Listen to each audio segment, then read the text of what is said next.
Hai Sobat IMC, ketemu lagi di IMC Podcast Corner bareng saya Lini Deandra yang masih ada di IMC Pulau Mas hari ini ya. Saya mau tanya dulu sama Sobat IMC nih, kalau dengar kata operasi itu pasti bayangan kita adalah sesuatu yang menyeramkan gitu ya. Berdarah-darah biasanya gitu kan. Pokoknya serem lah kalau udah dengar kata operasi. Tapi makin kesini ya di dunia kedokteran itu rasa-rasanya saya semakin mendengar istilah minimal invasif gitu, dimana proses operasi ini bukan lagi menjadi sesuatu yang menyeramkan atau semenyeramkan bayangan Sobat IMC ya. Dan ini juga minimal invasif ini berlaku di beberapa masalah kesehatan ya, entah itu ada yang mungkin melahirkan untuk melahirkan misalnya atau penyakit tertentu, termasuk juga stroke nih. Ternyata stroke ini punya juga minimal invasif yang namanya DSA atau Digital Subtraction Angiography. Ih, apaan tuh gitu kan? Masih bingung sama istilah ini. Kita akan ngobrol-ngobrol sama Dr. Abrar Arham, spesialis bedah saraf dari Rumah Sakit IMC Pulau Mas. Hai Dok. Hai. Sehat Mbak. Dok? Sehat, alhamdulillah. Saraf Gimana? sehat, pembuluh darah sehat. Wah, harus dong. Harus ya, kalau nggak bisa menangani pasien ya Betul. Dok ya.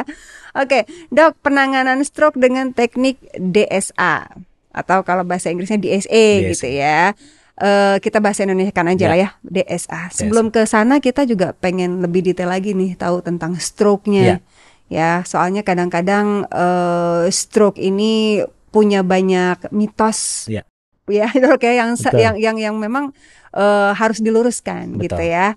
Oke, salah satunya mitosnya ini stroke itu tidak bisa sembuh. Oke. Bener gak tuh Dok? Pertama kali kita harus tahu definisi stroke itu apa. Stroke itu adalah gangguan pembuluh darah otak yang terjadi secara mendadak. Jadi pembuluh darah itu adalah seperti sebuah pipa. Sebuah pipa itu bisa bocor atau tersumbat. Nah, di otak juga begitu. Pembuluh darah itu bisa pecah atau bisa mampet. Dua hal. Kalau dia pecah dibilang stroke perdarahan. Kalau dia mampet dibilang stroke sumbatan. Lalu gejala stroke itu apa? Tergantung perdarahan atau sumbatan itu di lokasi otak yang mana. Otak kita ada sebelah kiri, sebelah kanan, bagian depan, bagian belakang. Ada yang mengatur memori, ada yang mengatur bergerak, ada yang mengatur berbicara, melihat. Kalau sumbatan atau gangguan itu terjadi di masing-masing bagian dari otak, maka fungsi otak itu yang terganggu. Kalau yang terganggu adalah fungsi otak yang non-dominan, maka gejalanya bisa ringan. Tapi kalau misalnya gangguan perdarahan atau stroke itu di batang otak, mungkin bisa lebih fatal. Mungkin bisa sampai pasien meninggal. Oke, kalau gejala ringan dulu Dok. Gejala ringan itu yang seperti apa yang masuk kategorinya? Secara umum, stroke itu gejalanya kita singkat dengan FAST, fast, cepat. Jadi F itu face ya, mukanya. Kalau kita bisa tiba-tiba ngeliat orang merot mukanya sebelah, itu face. Kemudian A itu arm itu tangan. Tiba-tiba kita biasa ngangkat gelas bisa kok nggak kuat gitu. Atau tiba-tiba ngangkat gayung, biasa bisa mandi ngangkat gayung nggak bisa gitu, ngangkat piring. Armnya lemah. Kemudian S speech, tiba-tiba ngomongnya pelo gitu. Jadi merot, armnya lemes, kemudian bicaranya pelo. Nah T itu time. Semua stroke itu sangat time dependent, terutama stroke sumbatan. Karena apa? Karena otak itu hanya bisa bertahan tanpa aliran darah itu kurang dari 8 jam. Lebih dari 8 jam sumbatan itu tidak kita tangani, maka bagian otak yang terkena itu akan mati secara permanen. Makanya akronim FAST itu harus kita ingatkan betul apabila ada keluarga kita atau siapa teman kita yang mengalami gejala FAS tadi, face, arm, sama speech itu, langsung segera ke rumah sakit untuk dilakukan penanganan. Gejala itu bisa datang tiba-tiba aja gitu? Sangat. Bisa datang tiba-tiba, bisa datang sewaktu kita tidur. Jadi ada orang menuju ke tempat tidurnya sehat, bangun tidur tiba-tiba kok nggak bisa bangun. Nah itu stroke tuh. Nah kalau kejadian itu terjadi, jangan ditunggu dulu, tunggu pagi dulu kah? Apa biasa diurut dulu kah? Kasih minyak angin dulu kah? Nah itu tindakan-tindakan ini memperlambat kesempatan pasien untuk bisa mendapat penanganan di dalam golden period tadi. Golden period itu 8 jam. Jadi dalam 8 jam, kalau kita tangani baik, maka kita bisa mencegah kecacatan permanen tadi. Kalau sudah lewat dari 8 jam, kemungkinan recovery-nya menjadi sangat sedikit. Karena otak itu tidak punya kemampuan recovery sebagai kulit, otot dan lain sebagainya. Lebih ini ya, lebih kompleks gitu ya, Dok, lebih ya. Kompleks. Nah, itu stroke sumbatan. Itu definisi stroke ya. Kemudian bisa juga pembuluh darah itu pecah. Pecah itu misalnya karena tekanannya terlalu tinggi. Tekanan darah orang normal misalnya 120/80. Pada satu kondisi tekanan darah tidak terkontrol sampai melebihi 200, pembuluh darah itu tidak mampu menahan tekanan yang tinggi kemudian dipecah. Itu namanya hypertensive hemorrhage, adalah perdarahan pada otak yang disebabkan tekanan darah yang terlalu tinggi. Tapi di satu kondisi ada juga pembuluh darahnya tipis, sehingga tekanan darah normal aja pembuluh darahnya bisa pecah. Nah, penipisan pembuluh darah setempat itu kadang-kadang kita bilangnya aneurisma. Dia seperti balloning gitu, seperti ada jerawat pada pembuluh darah sehingga tekanan yang tinggi sedikit aja kemudian dia bocor. Kita sebaiknya menangani ini sebelum dia pecah. Kita tambal dulu atau kita jepit dulu sebelum dia pecah. Nah, lalu lanjut ke DSA itu apa? DSA itu adalah metodologi untuk mengevaluasi pembuluh darah sebenarnya. Jadi kalau di jantung ada pasang ring, pasang cincin. Nah, kalau di kepala itu sebenarnya sama. Menggunakan sistem kateter kecil halus dari paha, itu namanya DSA. Nah, lalu dengan metode DSA ini kita bisa melakukan misalnya pengambilan sumbatan tadi. Jadi biasanya kalau ada sumbatan, kalau di bawah 4,5 jam, itu bisa dikasih cairan infus yang bisa menghancurkan sumbatan tersebut. Berarti tindakan DSA ini bisa digunakan pada saat terjadi penyumbatan, mulai dari penyumbatan sebelum perdarahan ya, Dok, ya? Betul. Sebenarnya ada dua hal. Jadi DSA ini bisa dipakai untuk tindakan diagnostik. Misalnya, ini ada kelainan pembuluh darah apa tidak? Nah, tindakan DSA ini mengevaluasi kondisi pembuluh darahnya. Tapi pada satu kondisi dia terjadi stroke, maka tindakan DSA ini bisa membantu terapeutiknya. Kalau dia pecah pembuluh darah, misalnya aneurisma tadi, kita bisa menutup bagian yang bocor tadi melalui tindakan DSA tadi. Kalau dia stroke sumbatan, kita bisa mengambil sumbatannya melalui tindakan DSA tadi. Namanya tindakannya trombektomi. DSA itu adalah prosedurnya, tapi tindakan khususnya mengambil sumbatan itu dibilang trombus, mengambil sumbatan itu dibilang trombektomi. Nah, itu tindakan DSA untuk mengambil sumbatan tadi dibilang trombektomi. Tindakan DSA untuk menutup bocornya pembuluh darah dibilang coiling aneurisma biasanya. Udah hafal belum? Banyak loh itu loh istilahnya ya. Ya, artinya melalui saluran itu kita bisa melakukan banyak tindakan di dalam pembuluh darah otak tanpa perlu membuka tulang kepala. Secara singkat DSA ini sebenarnya multifungsi. Untuk diagnosa bisa. Untuk terjadi pada penyumbatan bisa. Begitupun untuk pendarahan. Persis. Udah bisa jadi dokter. Lulus ya, Dok, ya. Bagaimana IMC sih udah cocok jadi dokter? Sederhana sebenarnya. Iya. Oke. Tapi mungkin orang juga ini, Dok. Ini kan salah satu bentuk minimal invasif ya. Yang seharusnya minimal invasif itu mempermudah, mempersingkat waktu treatment ya. Bukan hanya untuk dokternya juga, tapi juga justru untuk pasien, gitu ya.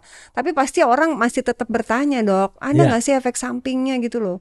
Jadi kalau untuk tindakan diagnostik sih hampir tidak ada efek samping. Ini tindakan prosedur rutin untuk mengevaluasi pembuluh darah. Pada tindakan-tindakan aneurisma itu angka keberhasilan sekarang cukup tinggi ya, karena perkembangan alat-alat kedokteran, kemudian peralatan-peralatan yang kita miliki, kemudian device dan implan-implan yang kita miliki kan sekarang berkembang sehingga safety marginnya menjadi sangat tinggi. Sehingga menurut saya tindakan minimal invasi ini menjadi makin populer. Kalau dulu misalnya untuk menghentikan perdarahan pada aneurisma itu misalnya kita harus membuka tulang kepala, lalu kita mengoperasi dengan di bawah mikroskop tetap, kemudian kita jepit. Tapi sekarang tanpa membuka kepala kita bisa menutup perdarahan tersebut. Jadi jauh lebih aman, lebih nyaman gitu. Tanpa membuka kepala tapi membuka dompet ya, Dok? Relatif sih sebenarnya. Sekarang prosedur minimal invasif itu tidak selalu dia lebih mahal dari yang konvensional prosedur. Karena konvensional prosedur itu juga tidak cost friendly, selalu cost friendly gitu. Oke, terus mungkin juga ya tadi dokter udah sempat menceritakan sedikit sih ya prosesnya, tapi mungkin proses detailnya gitu loh dok, dari mulai si pasien ini harus berkonsultasi dengan dokter siapakah, kemudian nanti apakah nanti akan ada rujukan kemanakah, atau mungkin langsung ke dokter konsultasinya atau bagaimana dok? Biasanya kalau tindakan DSA itu adalah tindakan intermediate ya, artinya ada pemeriksaan dasar dulu. Jadi kita ketemu pemeriksaan dasar dulu, kemudian dilakukan kadang-kadang kita perlu memeriksa cek lab dulu, apakah ada faktor risiko kah, ada tekanan darah tinggi kah, ada peningkatan kolesterol kah, ada diabetes kah, segala macam. Nah selanjutnya terkadang kita butuh melakukan pemeriksaan MRI dulu, yang non invasif, walaupun minimal tetap invasif ya. Walaupun tindakan itu sangat minimal invasif, biasa kita tetap harus melakukan pemeriksaan yang non-invasif dulu. Nanti dari pemeriksaan MRI, kemudian kita lihat, lalu apabila kita memerlukan tindakan DSA, baru kita lanjutkan dengan tindakan DSA. Itu pada prosedur diagnostik. Begitu juga dengan prosedur misalnya pecah pembuluh darah. Biasanya kalau pasien datang biasa dengan keluhan sakit kepala atau kelemahan anggota gerak gitu ya, stroke sumbatan, biasa datang kita CT scan dulu. Kemudian kita lihat waktunya dan lain sebagainya. Kalau memang terindikasi dilakukan trombektomi atau coiling, maka akan diarahkan ke arah sana. Jadi untuk prosedur stroke pasti kondisinya setupnya emergency ya, dari emergency room. Kemudian kalau prosedur di poliklinik untuk diagnostik ya tetap melalui rawat jalan. Ketemu dokter dulu, diskusi, ngobrol, periksa yang lain dulu. Kalau udah lengkap pemeriksaannya baru kita pilah nanti yang ini perlu DSA apa tidak. Kalaupun harus melakukan DSA berapa lama sih dok prosesnya? Tindakan diagnostik itu sih seperti pemeriksaan CT scan atau MRI mungkin sekitar 15-20 menit ya. Cukup singkat ya? Cukup singkat. Tapi kalau misalnya memerlukan prosedur tambahan seperti coiling atau trombektomi, nah itu tergantung kompleksitas kondisinya. Oke. Rata-rata sekitar 1-2 jam. Nah after surgery dok, apa yang harus di do and don't dari pasien? Untuk semua pasien stroke itu pesannya sama ya, modifikasi faktor risiko. Jadi faktor risikonya harus dikontrol betul. Misalnya hipertensi, itu harus dikontrol betul. Kemudian smoking, ini salah satu faktor risiko independen yang paling berpengaruh. Yang ketiga obesitas. Kemudian yang keempat adalah faktor risiko seperti diabetes. Nah 4 faktor risiko ini harus benar-benar dikontrol. Nanti ditambah dengan pola hidup. Kemudian harus dietnya harus dikontrol yang baik, asupan garam, asupan gula, asupan karbo itu diatur dengan pola yang seimbang lah. Oke, jadi intinya setelah kita melakukan sebuah tindakan pun kita tetap harus menjaga pola hidup tetap, ya dok ya. Tetap. Olahraga itu kan ya apa ya, pola dasar ya. Pola dasar itu universal precaution kita bilang. Umum harus itu dilakukan. Iya. Sekali lagi kita ingetin lagi nih tuh, ngerokok yang nggak boleh ya, alkohol. Itu alkohol juga sama tuh. Terus juga olahraga harus dirutinin. Betul. Makanannya juga yang sehat gitu ya, yang seimbang lah minimal gitu ya dok ya. Oke dok, aduh ini kita sebenarnya pengen ngobrol lebih banyak lagi ya. Mudah-mudahan nanti cepet ya, nggak berasa. Cepet ya. Nanti kita ngobrol lagi dengan tema-tema yang tidak kalah menarik ya dok. Siap. Kalau Sobat IMC pengen tahu jadwal Dokter Abrar ini hari apa, jam berapa, bisa cek di website www.imc.id.